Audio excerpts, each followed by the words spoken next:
Everyone, I'm Chef Susie with this Cafe Online. Good morning and welcome to our session this morning. Today we're going to be exploring beignets. It's a very classic fried dough in the same family with the fritter. So these are usually individual, and sometimes you'll see them in batter type, scooped out, or even rolled out for the beignets. And there's just really a wide variety of variations. And today I wanted to show you my variation, and it's one of my most favorite desserts, so I really wanted to share it with you. It's super easy to do. You don't need any fancy equipment. You're just going to need a bowl, a whisk, a slotted spoon, a pot to fry your dough, and then a dish for your presentation. So knowing that, let's get started. Okay, so the first thing that we're going to be doing is we're going to be making our batter. Super simple. There's a lot of variations on this batter that I'm making. Today I'm going to be making kind of a basic beer batter. Yes, I said beer. I know it's early in the morning. No, I'm not drinking the beer, but we're going to be making the batter with it. But that's an option if it's something that you want to do. So I have my all-purpose flour, my cinnamon, and a little bit of sugar in my bowl, and I'm just going to be whisking this together. At the same time, I've got my oil started over here on the burner. It's about 332. For this, we want it to be about 375. You can even go up to like 385, 395. So keep that in mind. And always when you're doing things with oil frying, be very careful. Put your pot handles in so no little ones or your sleeve can't get caught. So just be mindful. Always in the kitchen, safety is first. Everything else can wait as long as you're safe, okay? Especially with oil, be super duper careful. Don't walk around with this pot of hot oil in your kitchen. Leave it cool on the stove. Okay, so back to the batter. I've got my all-purpose flour, my cinnamon, and some sugar. You can do other variations on this if you like, but I'm just going to show you like my own classic way. Okay, so then we need some liquid to this batter, right? So we're going to put a little bit of egg, and we're going to put some beer. You can use any type of beer you like. I'm using a little bit of a lighter beer. There's so many different beers these days. It's unbelievable. Different flavors. So definitely if you're going to be doing a beer batter, explore some of those different flavors. And the dark beers are nice too. They're very rich and flavorful. And if you don't want to use beer, you can go ahead and use a little bit of milk. So I'm using the beer because it gives a lot of flavor to the batter and it helps froth it a little bit. So maybe if you're using a little bit of milk, you might want to add a little bit of baking powder to it, just a couple of pinches if you're making a small mix like this. Okay, so I've got my beer and egg mixture. I'm going to be pouring it into my dry mixture, but first I'm going to put a little bit of vanilla, which is for flavor too. You can use other extracts too, but like I said, I just wanted to show you my own little classic way here. Okay, so let's go ahead and add this liquid to our flour. This type of batter is going to be not as thick as a pancake batter, but it is going to be just a little bit thicker than a crepe batter. If you've done either of those, maybe a lot of you haven't made crepes, but most of us sometime have made a pancake batter. So I'm just adding a portion of my liquid at a time because it's easier to add a little bit more than add more of the flour mixture. Okay, so it's a little thick, so I'm going to be thinning it down, and then what I'll do, if I need it to be just a little bit thinner, I'll go ahead and add a little bit more of the beer. And do we have a question? Yeah, do you flatten the beer before you use it? The question is, do you flatten the beer before you use it? No, I didn't. I'm using it. I just poured it out of the bottle into this beaker that I have here, and that's going to help froth the batter a little bit. Okay, so I'm adding a little bit more of the beer because my batter is just a little bit thick. So depending on where you live and how much moisture is in your air and how much moisture your flour has in it, you may be using more liquids or less. So I kind of recommend doing this the way that I did it. Okay, and do we have any questions? So our batter's looking pretty good. It's thinner than a pancake batter, but it's thicker than a crepe batter. And what you're going to want to do is do a little test. If your bananas aren't coating properly and the coating is coming off in the oil, then you're probably going to want to add just a little bit more flour to this mixture. And do we have any questions on anything so far? And this mixture, you can use it right away, and you can also store it in the refrigerator and use it the next day. Just make sure that it hasn't gotten too thick overnight. You might have to thin it down with a little more beer or milk like we talked about. Okay, our batter is looking very good. So we're going to go ahead and coat our bananas, and then we're going to start on our classic beignet.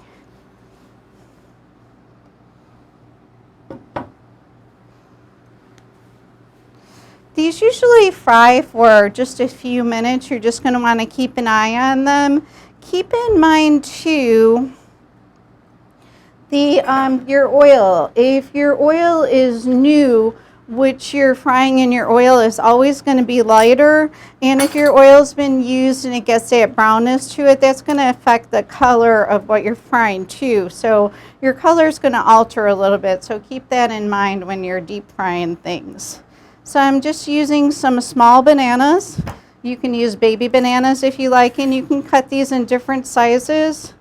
But I definitely for this recommend cutting the banana whole.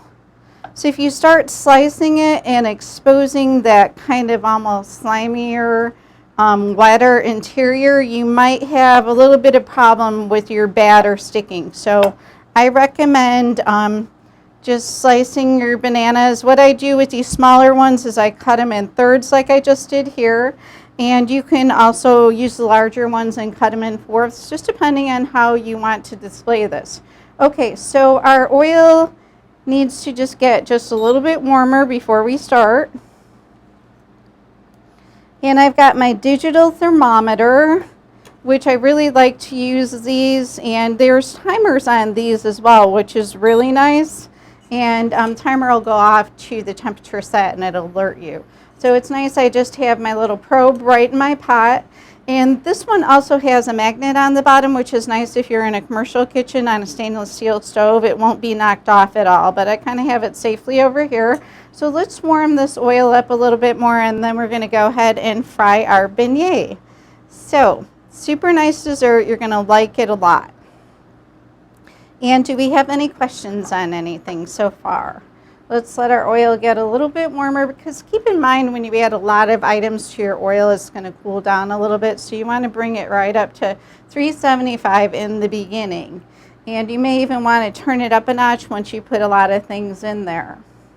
So what we're going to be doing is we're going to submerge the bananas in the batter, and then we're going to pull them out with a slotted spoon and then put them in the oil with the slotted spoon. So probably the safest way to do that, especially with this type of batter, you don't want to drop something from here into oil because it's going to spray and you could get burned really bad. So always be super duper careful when working with something so hot. And also don't let your hand get too close to the oil, because you could actually accidentally dip your finger in there.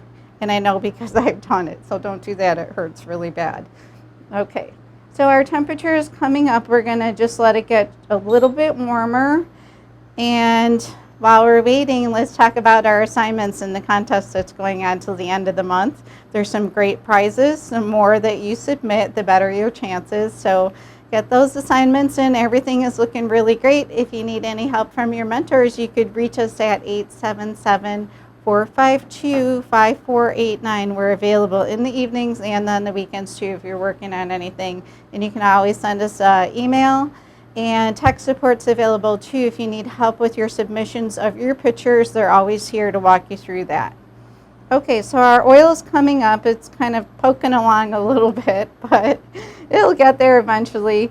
You don't want to put something in oil that's not warm enough, because it's not going to bubble. It's going to sink to the bottom. The batter could come off. It could burn a little bit on the bottom. Even these, you have to be mindful to stir them a little bit while they're in here. And we have a question. I actually got a few questions, so I'll give you one at a time. Can we, or what are the other kind of fruits can we use? The question is what other types of fruits that you can use. Well, this is a classic type of banana beignet. You could probably try with some other fruits like maybe strawberry. They're a little wet, or like raspberries and blueberries. Those are a little smaller. You could kind of play around with those a little bit. Apricots would be really nice, like an apricot half would be really nice because it's almost the same type of consistency as a banana. Peaches would work well too, and plums and nectarines, I would definitely try those. Oranges are really juicy. They've got a lot of water in them, so I don't know if those would work, but try some of your stone fruits that I mentioned. I think you'd be happy with those, but definitely try the banana. And a lot of times you're going to see the classic banana beignet with the mashed up banana and kind of a thicker batter that you'll almost scoop into the oil. So please explore the different types of beignets, and some of them are more doughs that you'll roll out. Okay, so I've got my banana in my batter, pulling it out with my slotted spoon, and I'm just going to carefully drop it in my oil. My oil is the perfect temperature. It's sizzling nicely. Let's go ahead and put a couple more in there. You're going to want to keep an eye on this to make sure that it doesn't sit on the bottom because it could get scorched a little bit, but they usually float around pretty well, and no worries if they have little feet and things on them because they can be a little bit rustic. And do we have another question? Yeah, what type of oil is best for this recipe? The question is, what type of oil is best for this recipe? I'm just using a vegetable oil that I bought at the grocery store. This is the Wesson brand, and you can also use any other brand of oil. And be careful with oils because some of them have a lower burn temperature, which means the higher the temperature gets, the oil could burn. But just your regular vegetable Wesson oil off the shelf is what I'm using here today, and it's working out just fine. And remember, like I said, they're going to be a little bit darker in the beginning if you've used your oil a little bit more and it has a little darkness to it, and that's okay. There's nothing wrong with that. It's very typical. And just make sure you're cleaning your oil too, changing it. Okay, so when they come out, we're going to be putting them on a paper towel. You can put them on a pouring rack. Let that oil drip off of there, and then we'll be rolling them in our cinnamon sugar, and we're going to make our super delicious dessert. You're going to love it. Okay, so you're going to want to skim off these little pieces if you're making a batch here. And you're going to be frying more than 3 than I'm doing. Kind of clean up your oil while you're waiting here and kind of watching them and stirring them. I still have my thermometer in here because I'm keeping an eye on my temperature, and it's pretty much holding its own. It's going to always fluctuate a little bit, so don't worry about it. It's not harmful at all. So while the batter is cooking and turning brown, the bananas are actually cooking on the inside, becoming softer and becoming more flavorful.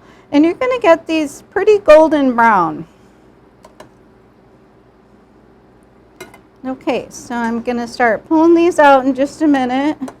We got a little guy that was sitting on the bottom there, so be mindful of that. When you're using a commercial deep fryer, you're going to have a basket, so you won't have this problem at all, but be really careful putting them in there. Okay, see, we've got a little bit of little footing and things on there. That's okay. This is a little rustic. It doesn't have to be perfectly round. We'll leave these little guys go around for just a little bit more. My oil is getting kind of hot, so I'm turning it off because we're almost done. And you're going to want to roll these in the cinnamon sugar while they're still warm because it's going to help the sugar stick to the beignet. Don't let them get real cold before you do this. And I'm going to put my glove on because they're a little warm. You can use your hand or you can use a spoon or some forks, and see how this is nice and warm and the cinnamon sugar is coating the banana nicely. You're going to kind of want to go all the way around and kind of get it in there and get a nice coating on it. There's some great flavor. When I make cinnamon sugar, I make it pretty heavy in cinnamon because I like it a lot. You can make it a little bit lighter if you like, whatever flavors you like. Okay, and do we have any questions? So see how simple this dessert is. It's so easy to make. You don't need anything special. If you make this for your friends and family, you'll be sure to dazzle them if you're having people over for dinner, or even if you're working in a restaurant, you'll be sure to make some friends with this dessert. So let's go ahead, and we're just going to do a quick little simple plate up presentation. Okay, so I've got some ice cream, and I always serve these on ice cream. It's a nice complement. The warm banana with the cinnamon going on the cool ice cream. Everyone will be sure to love it. So since bananas are typically a little bit bigger, I'm using a wider dish. I've got 3 kind of medium scoops of ice cream in here. You don't want to do this in a smaller glass unless you're going to be cutting the banana smaller. So make sure that the dish that you're using has plenty of room to hold your bananas. Okay, so I've got some chocolate sauce that I made earlier, and I put some Meters Dark Rum in the chocolate sauce. Super nice complement to these flavors. The warm banana with the cinnamon, the chocolate with the Meters rum, and the softness and the sweetness of the vanilla ice cream. Perfect together. Okay, so let's go ahead and just drizzle some of this chocolate on this dessert. And we're going to be finishing it up with some fresh whipped cream. And we're almost finished with our session today, so if you have any questions, be sure to get them in. If not, you can give me a call or send me an email. It was really fun making this with you today, and I'm happy to share one of my favorite desserts. Okay, so we're just going to top this off with some whipped cream that I made earlier. I put just a little vanilla in it.